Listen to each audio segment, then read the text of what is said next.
அஸ்ஸலாமு அலைக்கும் வரஹ்மத்துல்லாஹி வபரகாத்துஹு. தினமும் ஒரு ஹதீஸ்.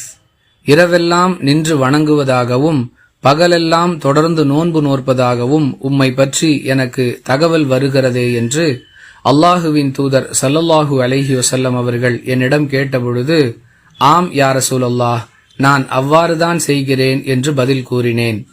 இதை கேட்ட ரசூலுல்லாஹி ஸல்லல்லாஹு அலைஹி வஸல்லம் அவர்கள், தொடர்ந்து நீர் இவ்வாறு செய்தால் உம்முடைய கண்கள் பலவீனமடைந்துவிடும், உம்முடைய உடல் நலிந்துவிடும், உன் குடும்பத்தாருக்கும் உனக்கும் நீர் செய்ய வேண்டிய கடமைகள் உள்ளன.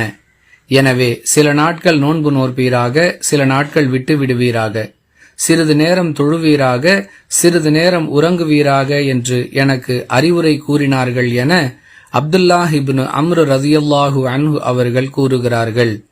நூல் புகாரி, ஹதீஸ் எண் 1153. அன்பிற்குரிய அல்லாஹுவின் நல்லடியார்களே, நம்மால் இயன்ற அளவிற்கு அல்லாஹுவுக்குரிய கடமைகளை நிறைவேற்ற வேண்டும் என்பதில் எந்த மாற்று கருத்தும் இல்லை.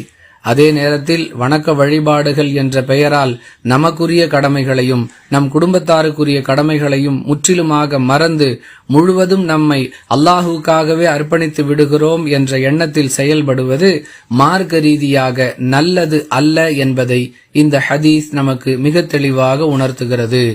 புரிந்து நடந்து கொள்வோம். வாஹிர் தஅவானா அனில் ஹம்துலில்லாஹி ரப்பில் ஆலமீன். அஸ்ஸலாமு அலைக்கும் வரஹ்மத்துல்லாஹி வபரகாத்துஹு.